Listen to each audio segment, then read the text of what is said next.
Hello, नमस्कार। स्वागत है आप सबका एक बार फिर से हमारे अपने यूट्यूब चैनल जेके एजुकेशन पर। तो आज मैं फिर हाजिर हुई नई क्लास के साथ। तो क्लास को पूरा देखना है। यदि आप चैनल पर पहली बार है तो चैनल को सब्सक्राइब जरूर करें, बेल आइकन प्रेस करें ताकि नेक्स्ट वीडियो का नोटिफिकेशन जल्दी से आपको मिल सके। तो राजस्थान में जितने भी एग्जाम होने वाले हैं उन सबके लिए क्लास महत्वपूर्ण रहेगी, तो क्लास को पूरा देखना है। लाइक भी आपको करना है और ज़्यादा से ज़्यादा आपको शेयर भी करना है। तो आइए क्लास को शुरू करते हैं।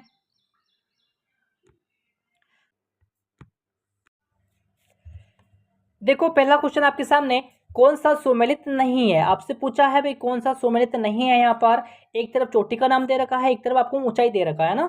तो देखो, गुरु शिखर जिसकी ऊंचाई 1722 मीटर है क्या, रघुनाथगढ़ 1055 मीटर है क्या, अचलगढ़ 1380 मीटर है, शेर 1590 मीटर है। अब देखो, गुरु शिखर की जो ऊंचाई है प्यारे विद्यार्थियों कितनी है, 1722 मीटर है ना। तो आपको याद रखना है रघुनाथगढ़ की कितनी ऊंचाई है भाई, 1055 मीटर है। अचलगढ़ की कितनी है, 1380 मीटर है। और शेर की कितनी है भाई, 1590 मीटर नहीं है, शेर की कितनी है भाई, 1597 मीटर है। कितनी है भाई, 1597 मीटर जो है इसकी ऊंचाई आ जाएगी। आपको ये भी याद रखना है।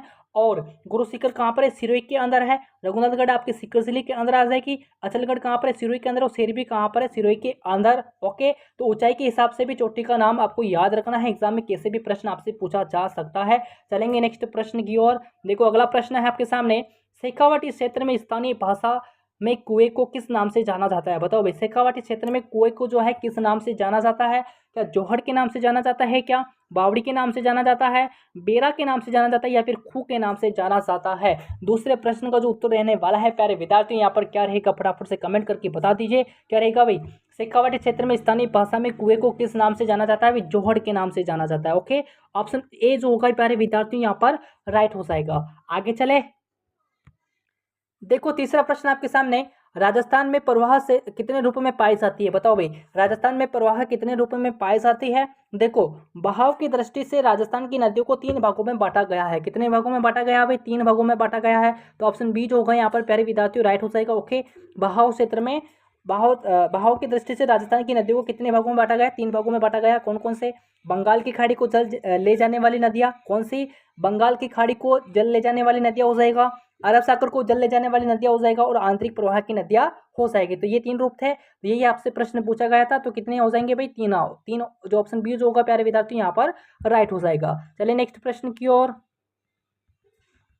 देखो, अगला है, राजस्थान की एकमात्र नदी जो अंतर्राज्यीय सीमा बनाती है। बताओ भाई, राजस्थान की एकमात्र ऐसी नदी कौन सी जो अंतर्राज्यीय सीमा बनाती है। क्या माही है, क्या चंबल है, लूणी है, या फिर बनास आ जाएगी। बताओ, बनारस नहीं है, यहाँ पर बनास है। ओके, बनास है भाई, बनास। ओके, तो राजस्थान की एकमात्र नदी जो अंतर्राज्यीय सीमा बनाती है कौन सी है भाई। चौथे प्रश्न का उत्तर जो होगा प्यारे विद्यार्थी यहाँ पर सटीक कौन सा रहने वाला है। क्या होगा, अंतर्राज्यीय सीमा बनाती है कौन सी नदी है, चंबल। ठीक है, तो ऑप्शन बी जो है प्यारे विद्यार्थियों यहाँ पर राइट हो जाएगा।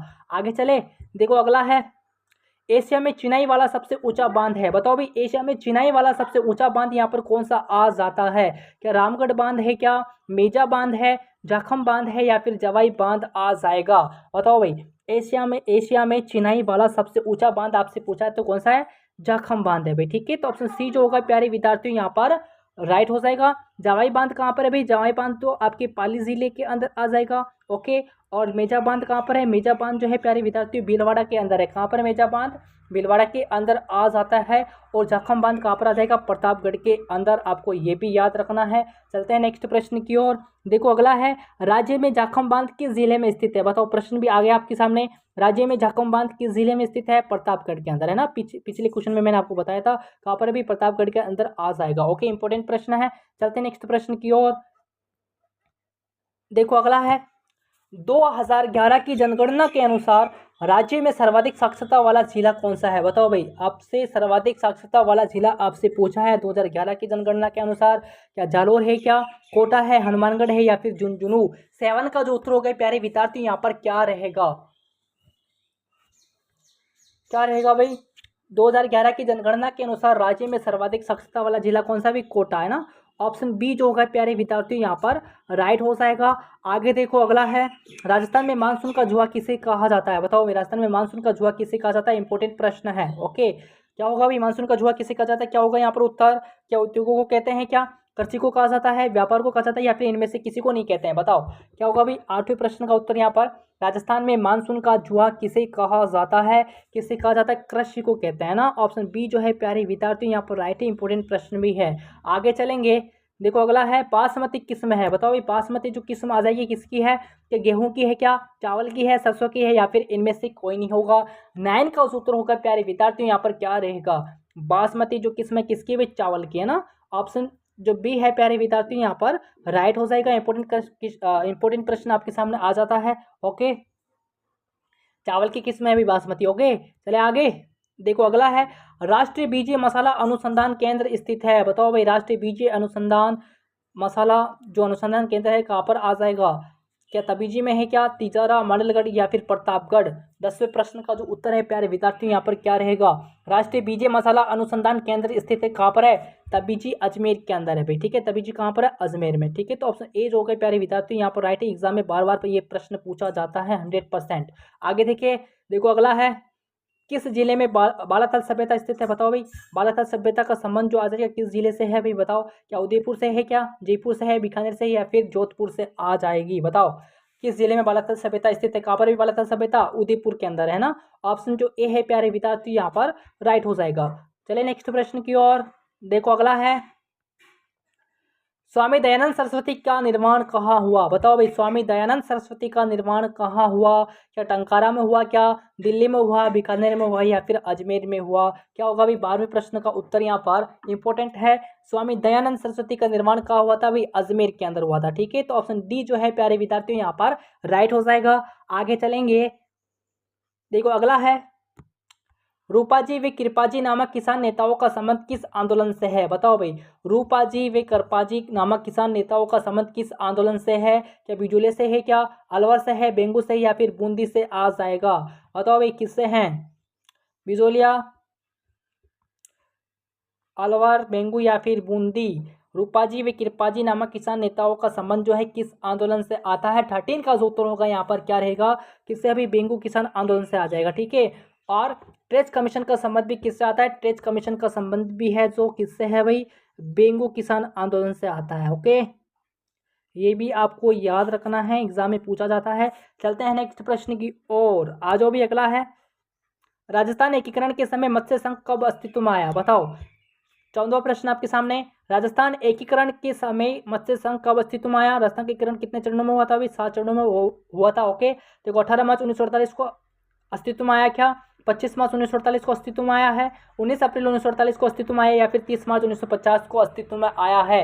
14 का उत्तर है प्यारे विद्यार्थियों यहाँ पर क्या रहेगा? राजस्थान एकीकरण के समय मत्स्य संघ कब अस्तित्व में आया था? 18 मार्च 1948 को आया था। ओके, ऑप्शन ए जो है प्यारे विद्यार्थियों यहाँ पर राइट है। और मत्स्य संघ के जो प्रधानमंत्री बनाए गए थे, कौन किसको बनाया गया था? शोभाराम कुमावत को बनाया गया था। आपको ये भी याद रखना है। चलते हैं नेक्स्ट प्रश्न की और इसमें 4 रियासतें शामिल थी, अलवर, भरतपुर, धौलपुर और केरोली। चले आगे, देखो अगला है 15वां प्रश्न है यहाँ पर, दाबू प्रिंट का संबंध आता है। बताओ भाई दाबू प्रिंट का संबंध आता है, क्या अकोला चित्तौड़गढ़ से आता है, क्या नाथद्वारा राजसमंद से आता है, अलवर से आता है, या फिर बीकानेर से आता है? क्या होगा यहाँ पर प्रश्न? दाबू प्रिंट का संबंध कहाँ से आता है भाई?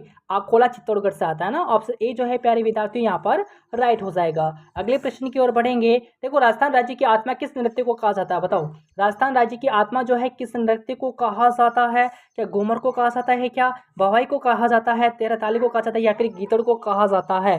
16 का जो उत्तर है प्यारे विद्यार्थियों यहाँ पर क्या रहने वाला है? राजस्थान राज्य की आत्मा जो कहा जाता है किस नृत्य को कहा जाता है? घूमर नृत्य को कहा जाता है। ठीक है, ऑप्शन ए जो है प्यारे विद्यार्थियों यहाँ पर राइट हो जाएगा। आगे बढ़ेंगे, देखो अगला प्रश्न है, राजस्थान के ऐसे लोक देवता जिसने महमूद गजनवी से युद्ध किया? बताओ भाई राजस्थान के ऐसे कौन से लोक देवता हैं जिसने महमूद गजनवी के साथ युद्ध किया था? क्या गोगा जी है, क्या बाबू जी है, संत पीपा है, या फिर उपयुक्त तो सभी होंगे भाई? बताओ 17 का उत्तर है प्यारे विद्यार्थी यहाँ पर क्या रहेगा?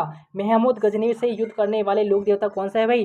बाबू जी है या गोगा जी है? गोगा जी है। ठीक है, ऑप्शन ए जो है प्यारे विद्यार्थी यहाँ पर राइट हो जाएगा। आगे चले, देखो अगला है राजस्थान की एकमात्र लोक देवी जिसकी पीठ की पूजा होती है, बताओ कौन सी लोक देवी है भाई?